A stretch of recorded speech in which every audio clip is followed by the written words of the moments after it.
السلام عليكم ورحمة الله وبركاته نحمده ونصلي على رسوله الكريم قال الله عز وجل في القرآن العظيم أعوذ بالله من الشيطان الرجيم بسم الله الرحمن الرحيم إن الصلاة تنهى عن الفحشاء والمنكر ولذكر الله أكبر لو كانوا يعلمون صدق الله المولانا العظيم وصدق رسوله النبي الكريم সুপ্রিয় দর্শক মণ্ডলী আল্লাহ তাআলা শুকরিয়া আদায় করে আপনাদের সকলকে ধন্যবাদ জানাচ্ছি আজকের এই সুন্দর আয়োজনে আল্লাহ রাব্বি করিম পবিত্র রজব মাসে রাসূল আকরাম সাল্লাল্লাহু আলাইহি ওয়াসাল্লামের কাছে আমাদের জন্য পাঁচ ওয়াক্ত নামাজকে ফরজ করে দিয়েছেন। পাঁচ ওয়াক্ত নামাজের গুরুত্ব রয়েছে, পাঁচ ওয়াক্ত নামাজের শারীরিক, মানসিক, আত্মিক, আধ্যাত্মিক প্রভাব রয়েছে। আজকে আমরা নামাজের সামাজিক প্রভাব নিয়ে আলোচনা করব। আলোচক হিসাবে যিনি আমাদের সাথে আছেন বিশিষ্ট ইসলামী চিন্তাবিদ, শিক্ষাবিদ, ইসলামিক স্কলার শেখ আনোয়ারুল হক, খতিব, গুলশান উত্তর জামে মসজিদ, ঢাকা। সাথে আছে আমি আমজাদ হোসেন হেলালি। আসসালামু আলাইকুম রহমতুল্লাহ। ওয়ালাইকুম আসসালাম ওয়া রাহমাতুল্লাহি ওয়া বারাকাতুহু। শেখ কেমন আছেন? আলহামদুলিল্লাহ। আলহামদুলিল্লাহ। আজকে আপনার কাছে আমরা জানবো যে নামাজের সামাজিক কিন্তু প্রভাব অনেক রয়েছে। নামাজ ফরজ আল্লাহ তাআলা করেছেন, নামাজের যদিও সিস্টেম আগের থেকেই ছিল, তো পাঁচ ওয়াক্ত নামাজের বিধান আল্লাহ তাআলা মেরাজের রজনীতেই ফরজ করেছেন। তো এই নামাজের অনেক উপকারিতা রয়েছে, আমরা ইতিমধ্যে আমাদের অনুষ্ঠানে আলোচনা করেছি। আজকে আপনার কাছে আমরা সামাজিক প্রভাব নিয়ে শুনবো। জাযাকুমুল্লাহু খাইরাল জাযা। বিসমিল্লাহির রহমানির রহিম। নাহমাদুহু ওয়া নুসাল্লি আলা রাসূলিল কারীম, আম্মা বা'দ। আলহামদুলিল্লাহ, আমরা মুসলমান হিসাবে প্রত্যেকেই জানি, আমাদের বিশ্বাস যে ঈমানের পরেই নামাজের স্থান। আর এই নামাজ শরীয়তের যে পাঁচটি মূল ভিত্তি আছে, ঈমান, নামাজ, রোজা, হজ, যাকাত, ঈমানের পরেই হলো নামাজের স্থান। বাকি চারটি যে বিধান আছে, যেটা জমিনের মধ্যে এটা ফরজ হয়েছে রাসূল সাল্লাল্লাহু আলাইহি ওয়াসাল্লামের পরে, কিন্তু নামাজ এমন একটি বিষয় যেটা নাকি আল্লাহ রাব্বুল আলামিন আল্লাহর কাছে দাওয়াত দিয়ে আসমানের মধ্যে এটাকে ফরজ করেছে। অর্থাৎ এটার গুরুত্ব অনেক বেশি বোঝাবার জন্য যে আসমানের মধ্যে এটা ফরজ হয়েছে। আমরা স্বাভাবিকভাবেই জানি রজব মাসের মধ্যে রাসূল সাল্লাল্লাহু আলাইহি ওয়াসাল্লামের মেরাজ হয়েছে। আর এই মেরাজের মধ্যে আল্লাহ রাব্বুল আলামিন সর্বপ্রথম 50 ওয়াক্ত নামাজকে ফরজ করলেন।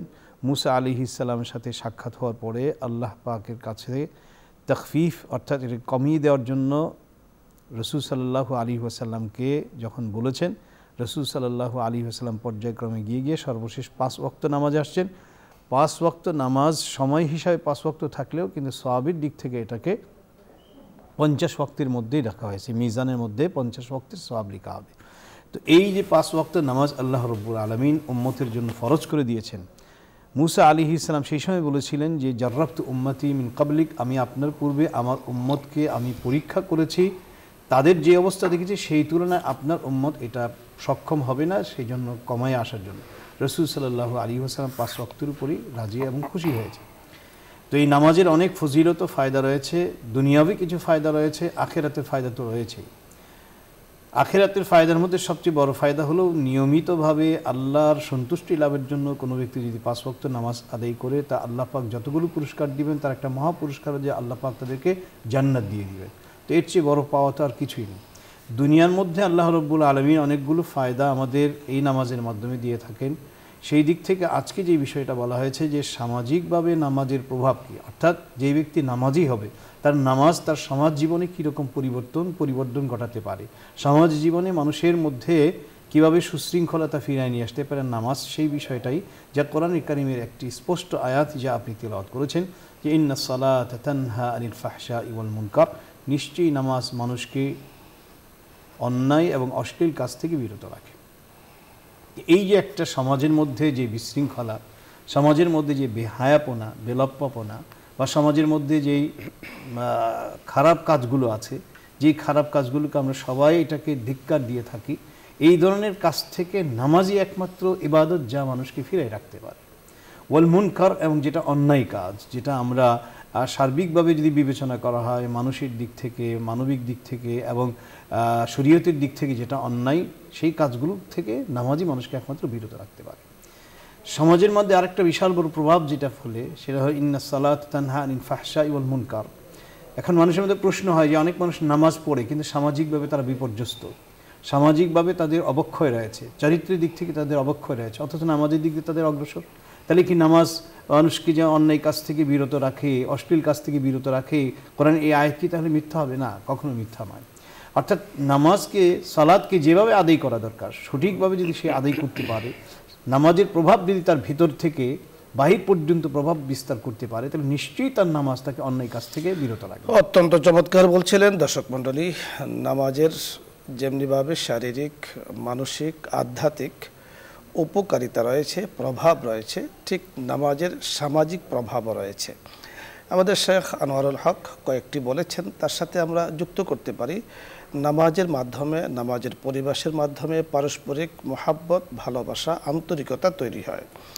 নামাজের মাধ্যমে পারস্পরিক শান্তি শৃঙ্খলা তৈরি হয়। নামাজের মাধ্যমে ঘরে ঘরে শান্তির পরিবেশ তৈরি হয়। নামাজের মাধ্যমে আল্লাহর জমিনে আল্লাহর জিকিরের পরিবেশ তৈরি হয়। এই বিষয়গুলো কিন্তু সামাজিক প্রভাব। নামাজের মাধ্যমে ন্যায় ইনসাফের পরিবেশ তৈরি হয়। নামাজের মাধ্যমে সমাজ থেকে অন্যায়, অশ্লীলতা, জুলুম, নির্যাতন, নিপীড়ন এগুলো উঠে যায়। এগুলো নামাজের সামাজিক প্রভাব আরও রয়েছে। আল্লাহ রাব্বি করিম আমাদেরকে নামাজকে নামাজের মতো আদ্দু বি হুকুকিহা, নামাজের হক ও হুকুকাত আদায় করে নামাজ পড়ার তৌফিক দান করুন। আলোচ্য বিষয় নিয়ে যদি আপনাদের কারো কোনো প্রশ্ন থাকে, কোনো কিছু জানার থাকে, কোনো মাসলা মাসাইল জানার প্রয়োজন হয়, আপনি জানার চেষ্টা করুন, আমাদের কাছে প্রশ্ন করতে পারেন, আমরা চেষ্টা করব কথা বলার জন্য। প্রথমে যিনি আছেন, আসসালামু আলাইকুম ওয়া রাহমাতুল্লাহ।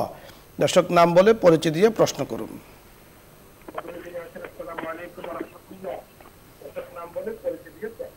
হ্যালো, আসসালামু আলাইকুম। হ্যালো, আসসালামু আলাইকুম। ওয়ালাইকুম আসসালাম। হ্যালো, আসসালাম। হুজুর, আমার একটা প্রশ্ন আছে, ফোনটা কাটবেন না স্যার। ওয়ালাইকুম সালাম। প্রশ্ন করুন। হুজুর, হুজুর হচ্ছে চাঁদের 13, 14, 15 যে রোজা রাখি, এর ভিতরে যদি সোমবার, বৃহস্পতিবার পড়ে, কিন্তু আমি নিয়াত করেছি যাবে, কিন্তু আমার ফরজ রোজা নষ্ট হয়েছে, সেই রোজায় 80টার মধ্যে চাঁদের 13 আমরা বুঝতে পেরেছি। দ্বিতীয় প্রশ্ন বলুন। আল্লাহ পাক কি আমাকে 3টা রোজার সওয়াব দেন? আমরা বুঝতে পেরেছি, সমাধান নিয়ে কথা বলুন। দ্বিতীয় প্রশ্ন। হুজুর, মানুষ মারা গেলে, হ্যাঁ হুজুর, মানুষ মারা গেলে ধরেন মানে জোরে চিৎকার করি, মানে বুক ধাপা এরকম করে কান্দা নিষেধ, কিন্তু শুধু মানে চোখের পানি ফেলে কান্দা যায় যাচ্ছে হুজুর? জি। তৃতীয় প্রশ্ন। জি, তৃতীয় প্রশ্ন যে মানুষ মানুষ মানুষ মারা যাওয়ার পরে হুজুর হচ্ছে মানে মানুষ যদি কালো হয়, কিন্তু ধোয়ানোর পরে সেই চেহারাটা সুন্দর একদম নূরের আলোর মতো চকচক করে ঝকঝক করে, কিন্তু সবার চেহারা কিন্তু ওরকম হয় না। আমি অনেক কয়েকটা মানুষ দেখছি স্যার। জি, আমরা বুঝতে পেরেছি। 3টি প্রশ্ন আমরা পেয়েছি আপনার থেকে। আপনি এক এক করে প্রশ্নের উত্তরগুলো জেনে নিন, আমরা চেষ্টা করছি কথা বলার জন্য। প্রথম যে প্রশ্নটি উনি করেছেন, আপনি বুঝতে পেরেছেন যে চাঁদের আইয়ামে বীজের 13, 14, 15 রোজা, তো নফল রোজা উনি রাখেন, সেক্ষেত্রে যদি কাজা রোজার নিয়ত করেন এতে তো কোনো সমস্যা নেই, রোজা হয়ে যাবে। এখানে আরেকটি কথা যে উনি বলতে যাচ্ছেন, সেটা হলো যে আইয়ামে বীজের যে 13, 14, 15 তারিখে রোজা রাখা, সেই রোজা রাখতে গিয়ে যদি সেখানে সোমবার অথবা বৃহস্পতিবার হয়, আর সোমবার ও বৃহস্পতিবার রোজা রাখা নবী করিম সাল্লাল্লাহু আলাইহি ওয়াসাল্লামের সুন্নতের মধ্যে আরেকটি সুন্নত। এই ক্ষেত্রে বলা হয়েছে যদি সে আইয়ামে বীজের রোজা নিয়মিতভাবে রাখে এবং সেই ক্ষেত্রে যদি সোমবার বা বৃহস্পতিবার পড়ে যায়, তাহলে এটা তাদাকুল হয়ে যাবে, অর্থাৎ দুইটার সওয়াব সে পেয়ে যাবে। একে দুই পাওয়া, দুইয়ের সওয়াব পাওয়া যাবে। আরেকটি প্রশ্ন করেছেন যে চিৎকার করে কান্না নিষেধ, কেউ যদি মারা যায়, বাট আপনি কান্নাতে তো চোখের পানি যদি পড়ে কোনো সমস্যা নেই। তো অবশ্যই হাদিসের মধ্যে নিষেধ করা হয়েছে। এমনকি রাসূল সাল্লাল্লাহু আলাইহি ওয়াসাল্লাম তাদের মুখের মধ্যে বালি মারার জন্য বলেছেন, যাতে কান্নাকাটি না করে। কারণ অন্য হাদিসের মধ্যে আসছে ইউআযাবু বিবুকাই আহলিহা, অর্থাৎ পরিবার পরিজনের কান্নার কারণে মাইয়িতকে কবরের মধ্যে আযাব দেওয়া হয়। সেটা হলো অনেক ব্যাখ্যা বিশ্লেষণ রয়েছে। যদি তারা তাকে ওসিয়ত করে যায় বা বলে যায়, সে যদি তাতে সন্তুষ্ট না থাকে, তাহলে তাদের দ্বারা হয়তো মাইয়িতের উপর এটা আসবে। দ্বিতীয় হলো যে মানুষের মনের মধ্যে যে একটা ব্যথা থাকে, বেদনা থাকে, সেই বেদনা থেকে বা দুঃখ থেকে যদি সে এমনি চোখের পানি ফেলে কাঁদে অথবা তার দিল থেকে কাঁদে, যেটা হযরত রাসূল আকরাম সাল্লাল্লাহু আলাইহি ওয়াসাল্লামের জীবনে হয়েছিল। তার ছেলে যখন ইব্রাহিম মারা যায়, তার কোলের মধ্যে রেখে রাসূল সাল্লাল্লাহু আলাইহি ওয়াসাল্লামের চোখ থেকে পানি পড়েছিলেন। সাহাবা একরাম তাকে জিজ্ঞেস করেন, ওয়া আনতা ইয়া রাসূলুল্লাহ, হুজুর আপনিও? তখন আল্লাহ নবী তার উত্তরে বলেছিলেন যে এটা আল্লাহ পাক প্রত্যেকটা মানুষের অন্তরের মধ্যে সুবহানাল্লাহ, ইজহারে মুহাব্বত আপনি যথার্থ বলেছেন। এটা হলো মুহাব্বতের কান্না, নীরবে হতে পারে, কোনো সমস্যা নেই, কিন্তু চিৎকার করে কান্না শরীয়তে জায়েজ নেই। বিলাপ করে যেটা আরেকটি প্রশ্ন উনি করেছেন যে মানুষ যদি কালো হয় ধোয়ানোর পরে সুন্দর হয়ে যায়, অনেকের ক্ষেত্রে তিনি দেখেছেন, আবার অনেকের ক্ষেত্রে দেখেছেন বেশ কম, এতে তো কোনো কিছু লক্ষণ বোঝা যায়? এটা আসলে অনেক সময় মানুষ হয়তো বলে থাকে যে এর বাহ্যিক এই পরিবর্তনের দ্বারা তার হয়তো আলামতটা বা নিদর্শনটাকে ভালোর দিকে, কিন্তু এটার মাধ্যমেই যে নির্ভর করা বা এটাকে কিনিভাবে কিছু বলার তার কোনো অবকাশ নেই। অর্থাৎ মানুষের আমলের উপরে ভিত্তি করে আল্লাহ পাক বিচার করবেন এবং তার জাযা বা পুরস্কার হবে। পরে দর্শক, আসসালামু আলাইকুম ওয়া রাহমাতুল্লাহ। জি দর্শক শুনতে পেয়েছেন, প্রশ্ন করুন। আচ্ছা হুজুর, এই নামাজটা তাহাজ্জুদ নামাজটা কোন সময় পড়তে হয়? এক। আর 2 নম্বর হলো,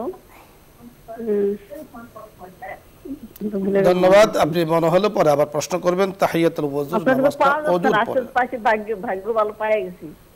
ও আচ্ছা মনে হচ্ছে কয়েকটা সূরা দিয়ে কি একসঙ্গে নামাজ পড়া যাবে না? জি ধন্যবাদ আপনাকে। আমরা খুব সংক্ষিপ্তভাবে বলছি, তাহিয়াতুল ওযু হলো ওযুর পরই নামাজ, এটাকে তাহিয়াতুল ওযু বলা হয়। যখন মাকরু কোনো নামাজের সময় যদি না থাকে আপনি নামাজগুলো পড়বেন। আর কয়েক তো ফরজ নামাজ, তো ফরজ নামাজের অক্তই পড়তে হবে। ইন্নাস সালাতা আলাল মুমিনা কিতাবাম মাওকুতা, প্রত্যেকটা নামাজের জন্য নির্দিষ্ট সময় আছে, ওই সময়ের মধ্যেই পড়ে। হ্যাঁ, নফল নামাজ একত্রিত পড়তে পারে, একসাথে পড়তে পারে। যেমন কেউ ইশরাকের নামাজ পড়লো, ইশরাকের নামাজের পরে একটু সময় পরে যখন চাষটির সময় হয়ে গেল সেটাও পড়ে ফেললো, সেটাও হতে পারে।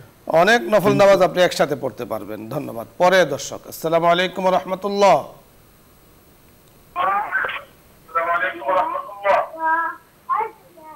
আসসালামু আলাইকুম। ওয়ালাইকুম আসসালাম। হুজুর, আমি জানতে চাচ্ছি যে আমরা যে নামাজে তাশাহুদ পড়ি, দরুদ শরীফ পড়ি, দোয়া মাসুরা পড়ি, এগুলোর পূর্বে কি আমরা বিসমিল্লাহির রহমানির রহিম বলবো কিনা? জি, আপনি শুনতে থাকুন, খুব সংক্ষেপে শায়েখ বিসমিল্লাহ পড়বেন।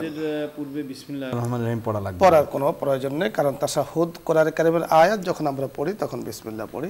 তাশাহুদ আত-তাহিয়াতুর মধ্যে আল্লাহ তাআলার প্রশংসা রয়েছে। পরে দর্শক, জি আসসালামু আলাইকুম ওয়া রাহমাতুল্লাহ। আসসালামু আলাইকুম। ওয়া আলাইকুম আসসালাম ওয়া রাহমাতুল্লাহ। আমার একটা প্রশ্ন ছিল। বলুন।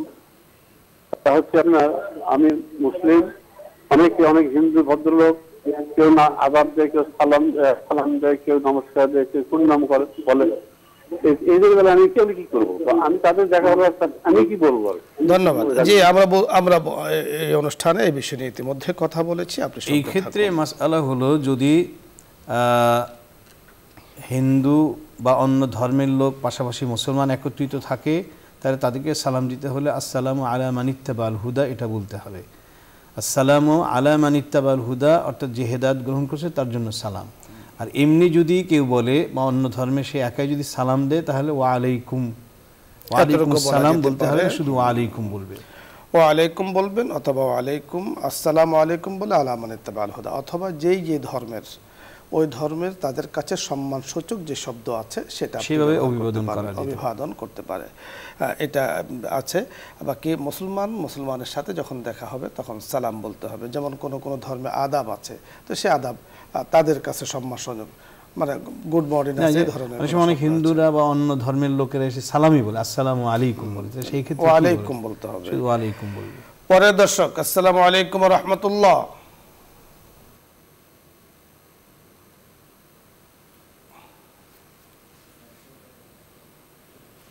দর্শক শুনতে পেয়েছেন, প্রশ্ন করুন। আসসালামু আলাইকুম ওয়া রাহমাতুল্লাহি ওয়া বারাকাতুহু। ওয়া আলাইকুম আসসালাম ওয়া রাহমাতুল্লাহি ওয়া বারাকাতুহু। হুজুর, আমি জানতে চাচ্ছি যে এই যে আমরা হলো নামাজ, ফরজ নামাজের পরে যে ওই সূরা তওবার যে শেষ আয়াত পড়ি, তো এটা কোনো বইতে আছে যে 7 বার পড়তে হবে? তো জি ধন্যবাদ, আমরা বুঝতে পেরেছি, আপনি শুনতে থাকুন। কোরআনে কারীমের মধ্যে আল্লাহ তাআলা বলে দিয়েছেন ফাকরাউ মা তায়াসসারা মিনাল কোরআন, নামাজে পড়ার জন্য। তো উনি বলেছেন যে সূরা তাওবার যে লাকাদ জাআকুম রাসূলুম মিন আনফুসিকুম, নামাজের মধ্যে 7 বার পড়ার কথা কোনো বইতে আছে? অথেন্টিক না, এটা কোনো এই ধরনের নয়। আপনি ফাকরাউ মা তায়াসসারা মিনাল কোরআন, কোরআন থেকে যেখানে সহজ হয় সেটুকু পড়া যাবে। নির্ধারিত কোনো সূরা বা নির্ধারিত কোনো অংশ পড়া নেই। হ্যাঁ, তবে কিছু কিছু ক্ষেত্রে যেগুলো নির্ধারিত রাসূল সাল্লাল্লাহু আলাইহি ওয়াসাল্লাম বা শরীয়তের পক্ষ থেকে আসছে, যেমন সূরা মানে ভিতরের নামাজের সময় 3টা সূরা পড়ার কথা হাদিসের মধ্যে আসছে, রাসূল সাল্লাল্লাহু আলাইহি ওয়াসাল্লাম পড়ছেন, বা অন্যান্য নামাজের ক্ষেত্রে এরকম কিছু সূরার কথা নির্ধারিত আছে যেগুলো ফরজ নামাজের মধ্যে বা জামাতের নামাজের মধ্যে মুস্তাহাব বলা হয়, সেগুলো কিন্তু নির্ধারিত করে যে এইটাই পড়তে হবে, এটা না পড়লে হবে না, এরকম কিন্তু নির্ধারণ করা অনেকে যাবে মাকরু না। বলেছেন ইমামদের মধ্যে। পরের দর্শক, আসসালামু আলাইকুম ওয়া রাহমাতুল্লাহ। ওয়ালাইকুম আসসালাম। হ্যাঁ হুজুর। জি। ওয়ালাইকুম আসসালাম। হুজুর, মানুষ বলে যে সতী নারীর মানে স্বামী হারায় না, এটা কি কোরআনের কথা? কোরআনে এই ধরনের কথা আমরা অন্তত পাইনি। সতী নারীর স্বামী মারা যায় না, এই ধরনের কথা আসলে কোরআনে আছে, এটা নাই। আছে কোরআনে আরেকটি, তা হলো প্রত্যেক মানুষের জন্য সময় নির্ধারিত, যখন আসবে তখন তাকে চলে যেতে হবে। লা ইস্তাখিরুনা সাআতান ওয়া লা ইস্তাকদিমুন, তাকে 1 সেকেন্ড আগেও নেবে না পরেও নেবে না, সেটা যার যখন আছে তখনই আসবে, সে নারী হোক বা পুরুষ হোক, তখন তাকে চলে যেতে হবে। পরের দর্শক, আসসালামু আলাইকুম ওয়া রাহমাতুল্লাহ।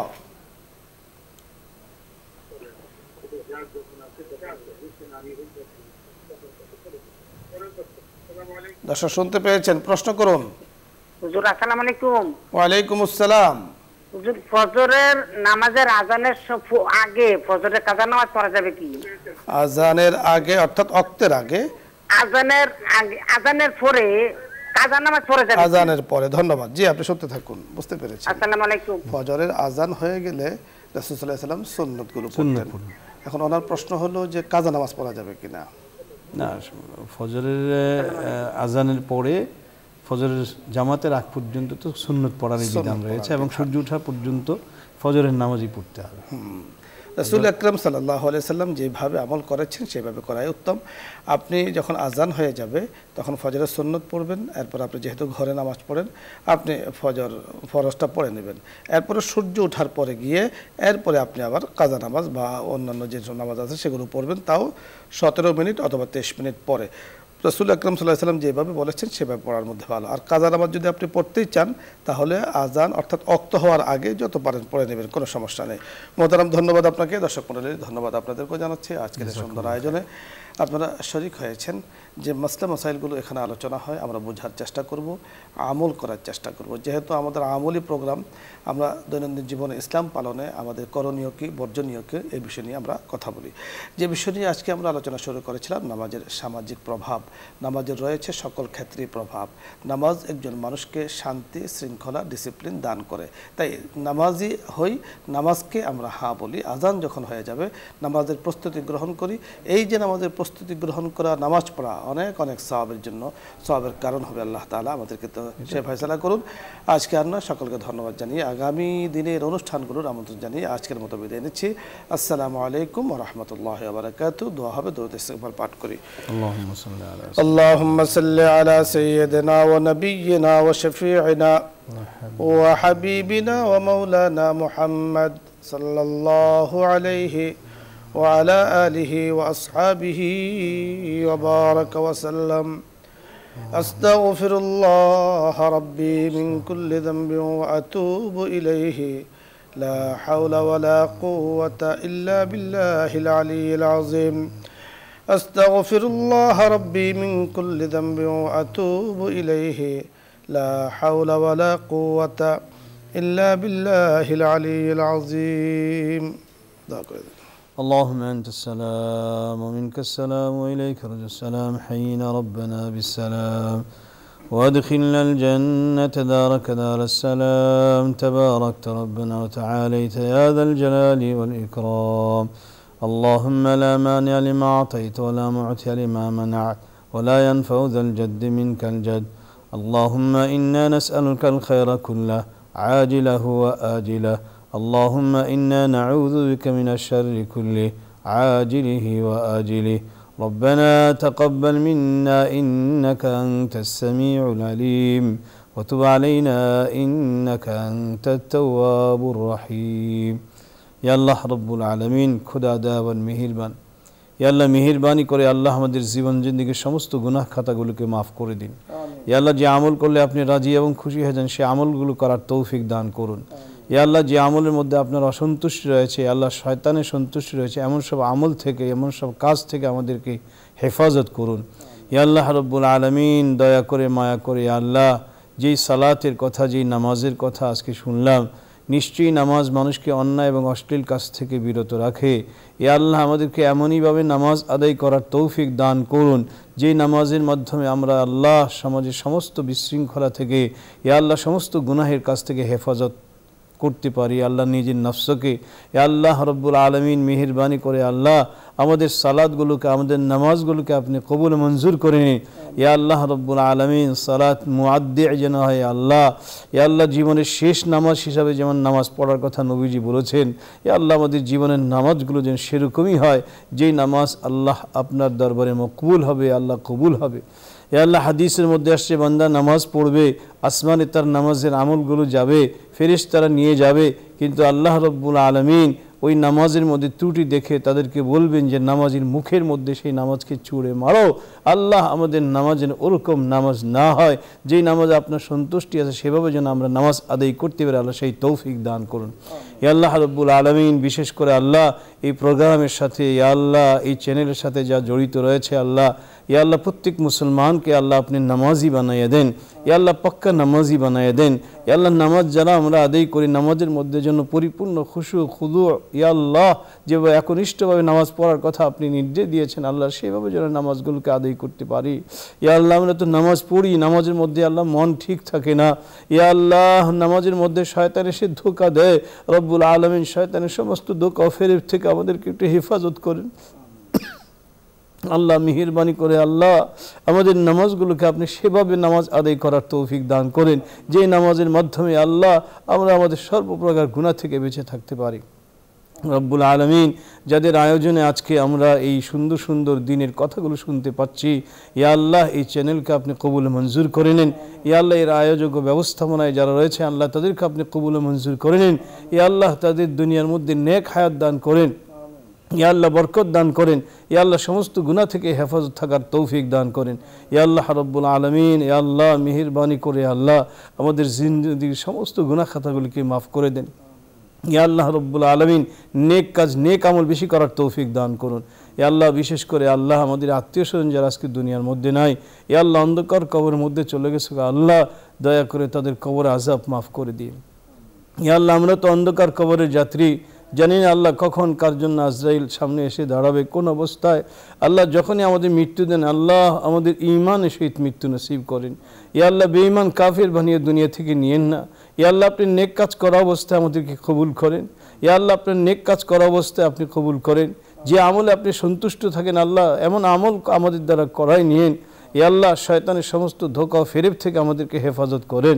রব্বুল আলামিন যে সমস্ত ভাইরা বোনেরা ইয়া আল্লাহ দীর্ঘ সময় যাবত ইয়া আল্লাহ অনেক অপেক্ষা করে এই অনুষ্ঠানটি দেখে থাকেন, ইয়া আল্লাহ তাদের সকলের জন্য এই অনুষ্ঠানকে আপনি হেদায়েতের একটা উসিলা বানিয়ে দেন।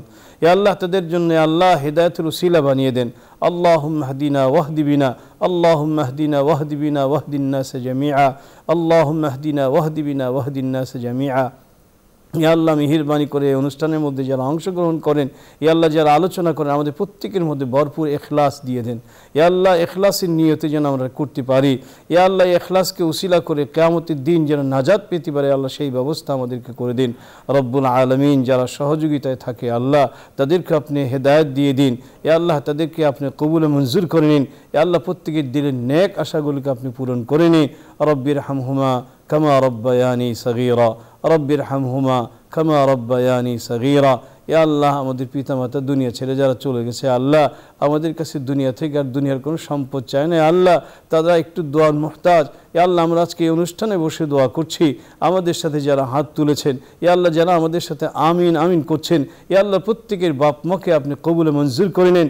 ইয়া আল্লাহ সকলকে আল্লাহ কবুলে মঞ্জুর করে নেন। ওয়াসাল্লাল্লাহু তাআলা আলা খাইরি খালকি মুহাম্মাদি ওয়া আলা আলিহি ওয়া সাহবিহি আজমাইন। সুবহানা রাব্বিকা রাব্বিল ইজ্জাতি আম্মা ইয়াসিফুন ওয়া সালামুন আলাল মুরসালিন। আলহামদুলিল্লাহি রাব্বিল আলামিন। আল্লাহুম্মা সাল্লি আলা সাইয়্যিদিনা ওয়া